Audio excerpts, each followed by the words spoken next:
After 7 years undercover, I finally returned home. My wife had prepared a full table of food and was waiting for me, but as I was happily eating, I suddenly noticed her fingers were rhythmically tapping on the tabletop. The next second, my blood ran cold. This rhythm wasn't just random tapping, it was clearly Morse code. I kept eating without looking up, but my fingers were quietly translating her tapping under the table. Escape quickly. There are 15 bugs hidden in the house. At that moment, my heart sank, and my chewing instantly froze.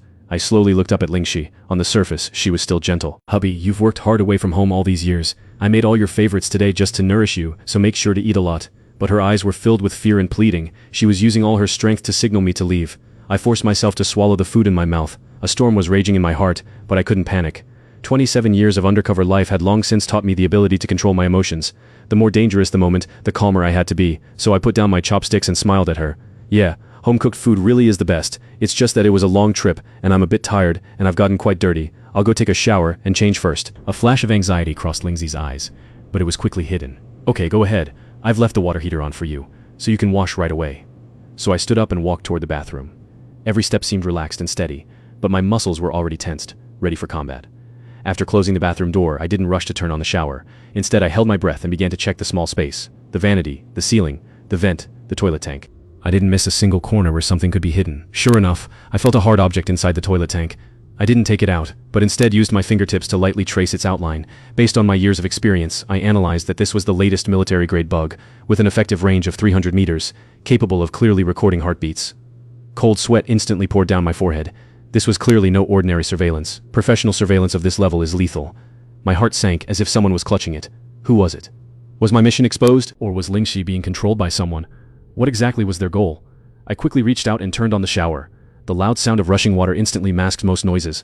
I slowly leaned against the cold tiles. Taking this chance, my brain began to work frantically. 15. Lingxi said there were 15 bugs. That meant this house had long since become their monitoring room.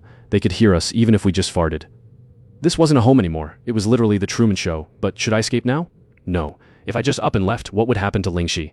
Since they could install 15 bugs in my house, it meant they had complete control over Lingxi. The moment I ran, she would lose her life, so I couldn't leave. I had to stay and see who exactly was behind this. So I quickly rinsed my body. When I walked out of the bathroom, there was no trace of emotion on my face, and I even carried the specific relaxation that comes after a shower. By then, Lingxi had finished clearing the dishes and was sitting on the sofa, laughing happily at a variety show. I knew she was performing for those eyes and ears. I walked over and sat next to her, took an apple from the fruit bowl, and began peeling it with a small knife, circle by circle.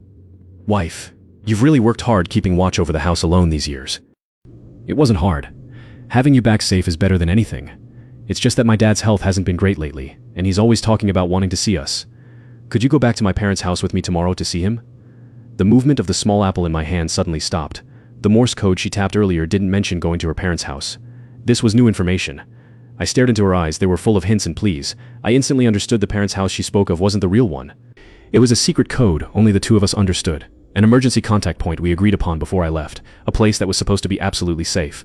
I handed her the peeled apple. The peel hadn't broken from start to finish. "We'll go back to see Dad first thing tomorrow morning." Early the next morning, as day was just breaking, Lingxi and I got up. We washed up and had breakfast together like an ordinary couple. She helped me tie my necktie, and I fixed her hair. Before leaving, she held my arm and leaned her head on my shoulder. "Hubby, I'm a little scared." Her voice was very small, carrying a genuine tremble. I knew she wasn't afraid of going to her parents' house, but afraid that today's trip would be ill-fated. I patted the back of her hand reassuringly. "Don't be afraid, I'm here." These words were meant for Lingxi, but also for the people behind those 15 bugs. I wanted them to believe I was just an ordinary husband who hadn't been home in years, and that my words were just expressing affection for my wife. Then we prepared to drive away. Before getting into the car, I circled it as usual. The underside was clean with no trackers, and there were no new bugs inside. It seemed those people were quite confident that the 15 bugs in the house were enough to control my everything. Just as the car pulled out of the neighborhood, a black Buick appeared in the rearview mirror. They followed at a moderate distance. I couldn't help but sneer inwardly. As expected, they had come. Lingxi saw it too, and her body instantly became rigid. "Don't look back." I reached out and turned on the music. The cheerful pop songs masked our nervous heartbeats. When the green light at the next intersection had only 3 seconds left, I didn't slow down. Instead, I floored the gas. The car rushed through at the very last moment of the red light, while that Buick was blocked by the red light, unable to move. Did we lose them? It's not that simple. I looked calmly at the rearview mirror. Professional tails wouldn't just use one car. Sure enough, in less than 5 minutes, a silver-gray Volkswagen appeared behind us. Lingxi's face turned pale again. "Don't worry yet." I comforted her softly. While my brain quickly planned a route, I couldn't drive directly to the agreed-upon safe point. That would make the target too clear, and be equivalent to telling the other side they were exposed. I had to go somewhere first, a place that could confuse them, and give me a chance to shake these tales completely. With a turn of the steering wheel, I pulled into a side road. This road led to the most crowded wholesale market in the old city. I knew every alleyway here, like the back of my hand. When I left 7 years ago, this place was a warm memory. Now, it had become my battlefield for escape. In the rearview mirror, that silver-gray Volkswagen was still biting hard. I didn't slow down and rushed straight into the market gates. The wholesale market in the morning was a cacophony of voices, with tricycles and vendors with carrying poles blocking the road completely. I honked the horn frantically, and the car body almost brushed against the crowd to squeeze through. Lingxi sat in the passenger seat, her face pale, but she didn't scream. Her hands gripped the handle tightly, her eyes fixed on the tracking car in the rearview mirror. I suddenly realized that in these 7 years, she had long since learned how not to scream. In front of a stall selling dry goods, I slammed on the brakes. I signaled her to get out and buy a bottle of water. She was stunned for a moment, then immediately understood my meaning and pushed the door open to get out without hesitation, finally disappearing into the crowd. Her back looked very thin, but her steps were so steady. I quickly opened the trunk and felt for a palm-sized black box under the spare tire. This was a signal jammer I had equipped 7 years ago. I never expected the first time I'd use it would be in my own hometown. After I pressed the switch, the signals within a 5-meter radius instantly dropped to 0. Taking this chance, I pulled 2 jackets out of a hidden compartment in the trunk, one gray and one navy blue, both the most ordinary styles. Lingxi returned quickly with a bottle of water in her hand. She didn't speak, just looked into my eyes. I quickly draped the gray jacket over her and rolled her original beige trench coat into a ball, stuffing it into the bag. 30 meters away, that Volkswagen had already stopped. Someone was looking around from inside the car, indicating the signal was lost. I caught a glimpse of a familiar figure getting out of the car. That back was upright, and his gait was powerful. Even in plain clothes, he couldn't hide his professional habits. Zheng Feng, my classmate from the police academy. How could he be here? My heart skipped a beat, but my face showed no change. I pulled my hat lower and led Lingxi deep into the crowd. Passing a homeless man curled up in a corner, I stopped. His build was similar to mine, and his grimy face was full of numbness. I took off my jacket and draped it over him, patted his shoulder and stuffed several bills into his hand. Then I pointed at my car and made a driving motion. His bloodshot eyes instantly lit up. He grabbed the jacket and walked toward the car. I pulled Lingxi and ducked into a narrow alley piled with cardboard boxes. Soon after, the sound of a car engine came. The homeless man drove my car out of the market. Meanwhile, Zheng Feng stood where he was and lit a cigarette, his profile looking exceptionally strange through the smoke. At the end of the market, there was an abandoned sewer entrance. 7 years ago, I had personally pried open the iron grate here. Back then it was to hide top-secret intelligence, but now it was for survival. I lifted the iron cover, and a stench hit us. Lingxi covered her nose but didn't shrink back. I climbed down an iron ladder with rusted rungs. The sewer was dark and damp, with occasional light leaking through cracks overhead. Rats scurried around our feet. Lingxi gripped my hand tightly, her nails digging into my flesh, but she never made a sound. We walked for half an hour in sewage that was knee-deep before finally climbing out from a remote greenbelt exit. Outside was a quiet street. That abandoned mahjong room was still there, the glass covered in dust, and the rolling shutter door had become extremely rusty. I pushed open a gap with my shoulder and squeezed inside. It was piled with old tables and chairs. Lingxi sat alone on a broken chair, panting heavily. I was about to comfort her, but the next second, my gaze suddenly froze. That old wall calendar on the wall was still stuck on July 7 years ago, but behind the calendar was an extremely subtle reflection, the antenna of a bug. I walked over and gently lifted the calendar. It was a black device about the size of a matchbox. The signal was still the latest military grade, and the indicator light was still on. It was working. My blood froze instantly. No one knew about this safe house, yet this bug had clearly been installed for a long time. Who could have found this place? The back of the man smoking just now flashed through my mind. Could it be Zheng Feng? I stared intently at that still operating bug, feeling a cold sensation through my touch. This safe house was exposed, yet no one had come to arrest me, which meant the other side didn't want to catch me at all. They just wanted to watch my every move, waiting for a more important person to appear, my handler, or the evidence I had hidden. Lingxi stood up from the broken chair and walked to my side. When she saw the bug behind the calendar, her pupils contracted sharply, but she didn't cry out or panic. She silently took 2 steps back, using her body to block that direction. Then she pointed to the pile of dust-covered junk in the corner. I followed her finger and saw a set of Chinese chess pressed under some rotten wooden boards. She went over, took the chess set out, and set it up on the table, signaling me to sit down and play a round with her. At a time like this, I was in no mood for chess, but I immediately understood her intention. Bugs can collect sound but cannot see our movements. The chessboard became our only tool for communication. She made the first move, knight 2 to 3. Her hand was steady, but her eyes were fixed on my fingertips. I understood. She was asking me if I needed to call for backup. I picked up a cannon piece and placed it in the middle, cannon 2 to 5. This was telling her that the house had already been turned upside down from the inside. There was a mole. Her eyelashes fluttered, and she lightly brushed a tissue over the chessboard. That was a little trick we played when we were first married, using the board to convey real language. She moved a pawn 5 to 1. A pawn across the river can only move forward, not backward. She was telling me she had been pushed to a dead end with no way back. My heart felt like it had been violently pierced. How much had she faced alone this past year? I moved a piece. Rook 1 to 2. A rook moves boldly. I was going to tear this situation wide open. She suddenly slammed a piece onto the board. The sound was exceptionally clear in the empty room. It was an elephant she moved. An elephant is a defensive piece, but she placed it in the wrong position. That wasn't a normal move at all. She was using the landing spot of the piece to tell me something else. I stared at that spot, my brain working rapidly. The elephant landing there. Position 3. 3 months. What happened 3 months ago? She continued playing, each step deliberate. A picture gradually pieced together on the chessboard. 3 months ago, a group of people knocked on my door. Those people were in uniform, holding IDs, saying they were my colleagues and that my undercover mission had failed and I had been killed. They were there to notify the family and to bring the hero home. Lingxi's hand was shaking, but her moves remained steady. They said the organization wanted to give her closure and let her personally welcome me home, even if it was just my ashes. They set up a mourning hall in the house, in that home where we lived for 10 years. Lingxi agreed, crying like a true widow. But what they didn't know was that she had long ago learned how to observe. When those people were setting up the mourning hall, they were too efficient and too familiar with every corner of the house. While they were hammering nails and hanging curtains, they conveniently hid things in the walls, under the sofa, inside the chandelier and between the mattress layers, 10 bugs in total. They weren't there to bring a hero home. They were setting a trap, waiting for the real hero to jump in. Lingxi's eyes turned red, but she didn't cry. She just made another move. This move was a check, meaning, why did you come back? You knew the house was a trap, so why did you come back? I looked at her, and remembered how scared she was in the sewer. Yet she bit her lip and made no sound. She desperately told me to escape, yet I still came back. And she unhesitatingly used the chessboard to tell me the truth because she knew there was no escape. Since I was back, we would face it together. I moved a piece to protect the last line of defense. From now on, I will protect you. She finally couldn't help but cry, her tears falling and splashing onto the chessboard. I reached out to wipe the water stains off the chessboard and continued to play. Every move was composed because we knew the people behind the bug were listening to the sound of the pieces falling, listening to a couple who hadn't seen each other in 7 years play chess. They thought we were passing the time, unaware that a life and death exchange had been completed on the board. Just then, Lingxi suddenly looked out the window, a flash of terror in her eyes. I followed her gaze. Outside was the abandoned street, empty except for the wind blowing. But I understood her meaning. Someone was coming, and not just anyone. My muscles instantly tensed, my hand already on the knife handle at my waist. Who would find us just as we arrived here? Was it Zhengfeng or the people behind those bugs? I slowly stood up, shielding Lingxi behind me.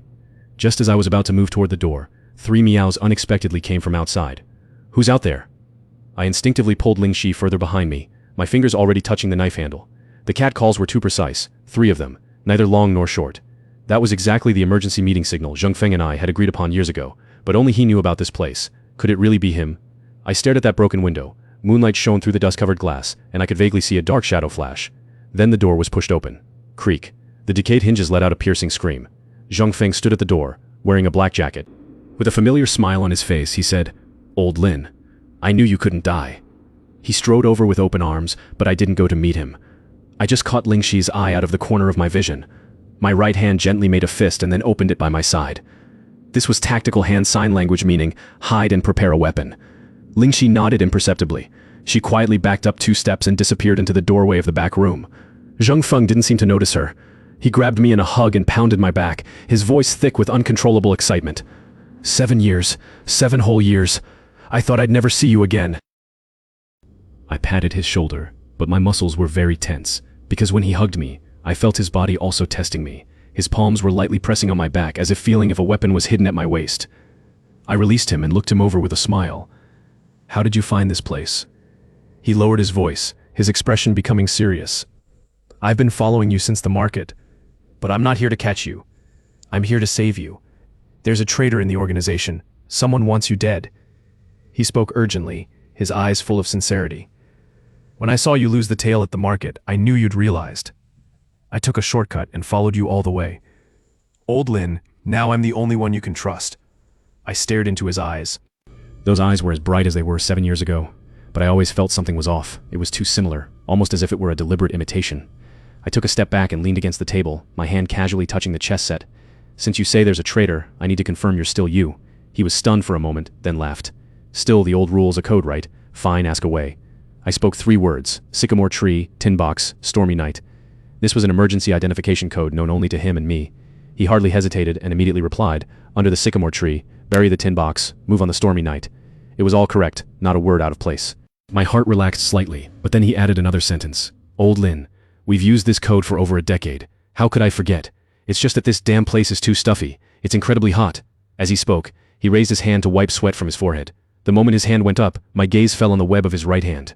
There was a thick layer of calluses, but the position was wrong. Someone who shoots long-term should have calluses between the thumb and index finger from gripping the pistol. His calluses, however, were right in the palm, the mark left by long-term use of a combat dagger, specifically one held with a reverse grip. My heart sank abruptly. If he knew the code so fluently, there were only two possibilities. Either the real Zheng Feng had turned traitor and given up the codes, or the man in front of me wasn't Zheng Feng at all, but an imposter trained through plastic surgery. He was still wiping sweat, muttering about the ghost of a weather. "Old Lin, is there any water? I'm dying of thirst." I pointed to the bucket in the corner. "Pour it yourself." The moment he turned around, I caught a glimpse of a small bulge at his lower back, the position for a miniature walkie-talkie.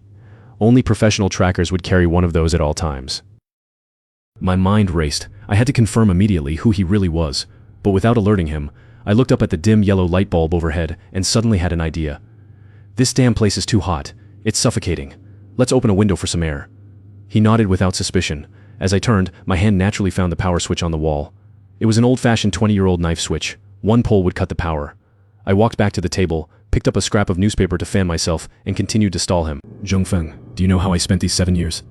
He sighed, his eyes squeezing out a look of sympathy. I know everything. You've suffered. But now that you're back, you have to listen to me. I have a way to get you out safely." I stared into his eyes. They didn't have the impatience and impulsiveness Zheng Feng should have, only calmness and calculation. I was 90% sure in my heart, but I needed one last piece of evidence. I put down the newspaper and stood up. "No, it's too hot. I have to take my jacket off." Just as I turned my back to him, my right hand violently pulled downward. Click. The entire room fell into complete darkness. The power was out. It was pitch black. Impossible to see one's own hand. Lingxi wouldn't make a sound in the back room. The man should also be unable to see anything, but I was prepared. My hand pressed against my old mechanical watch.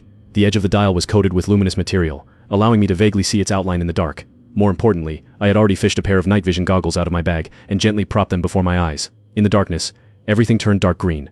I saw the man. He didn't move, and he didn't reach for a gun in panic. Instead, he instinctively reached for his waist, but not for a gun. He was tightly protecting the position of that miniature walkie-talkie. His other hand was pressed to his ear. It was as if he was listening for some command. A real policeman's first reaction in the dark is always to aim their weapon to control the threat, not to assist their communication equipment. He wasn't a cop. He wasn't Zheng Feng at all. I moved soundlessly behind him, my gun already drawn from my back, and the safety off. At that moment he yelled in a low voice, "Old Lin, what's going on?" I pulled the trigger, not to fire, but to press the cold muzzle directly against the back of his head. Snap. He froze completely. "Don't move." My voice was very calm, but filled with killing intent. He slowly raised both hands. In the darkness came his low laughter. "Hehehe, Old Lin, what are you doing? I told you I'm here to save you." I ripped the walkie-talkie from his waist, threw it on the floor and crushed it. Then I raised my foot and kicked hard against the back of his knee. He fell to his knees with a thud. At that moment I reached out and pushed the power switch back up. The lights came on. In the blinding light he remained kneeling on the floor. On that face, which looked exactly like Zheng Feng's, there was no anger, only a weirdly calm expression. He slowly turned his head to look at me, his mouth curling into a mocking arc, his eyes full of provocation. "Kill me then, Lin Zhen. Go ahead and shoot."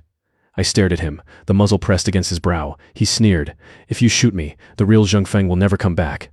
My finger froze on the trigger. My blood felt like it had instantly turned to ice. "What did you say?" He chuckled. "You think you have the skill to find him? To tell you the truth, Zheng Feng is still alive, but only I know where he is. If you blow my brains out, he dies with me." My head thundered. The face before me became incredibly hideous. He was a fake. Then the real Zheng Feng, the one I shared a bunk with at the academy, the brother who risked his life to send me intelligence while I was undercover, was being held somewhere, suffering and waiting for me to save him. My breathing grew heavy, but the gun didn't move. Lingxi poked her head out from the back room. Her face turned pale when she saw this, but she didn't make a sound, only bit her lip hard.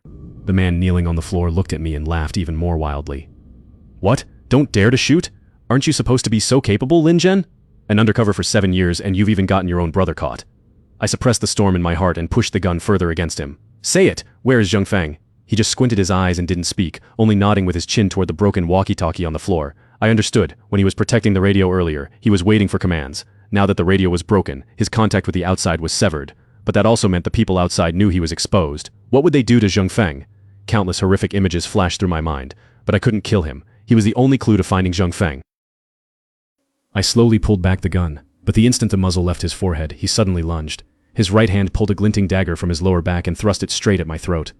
My body instinctively leaned back, and the blade grazed my chin, bringing a chill. My right hand grabbed his wrist holding the knife, and my knee drove hard into his abdomen. He let out a sharp grunt and doubled over, but I didn't let go. Instead, using his momentum, I swung his entire body and slammed him onto that old mahjong table. With a loud crash, the table shattered. He lay among the broken boards, panting heavily, his knife having flown far away. I walked over and stepped on his chest, the gun once again pressed against his forehead. He looked up at me, blood seeping from the corner of his mouth, gasping out a few words. "Just shoot." I didn't shoot. I just stared coldly at him, increasing the pressure of my foot. As his ribs began to groan, his hand started fumbling on the floor, trying to find something to fight back with. I kicked his hand away and knelt down, shoving the gun barrel into his mouth. His eyes instantly widened with terror. I stared into his eyes and asked, one word at a time, "Where is Zheng Feng?" He made muffled noises, unable to speak. I pulled the gun back slightly. This time, I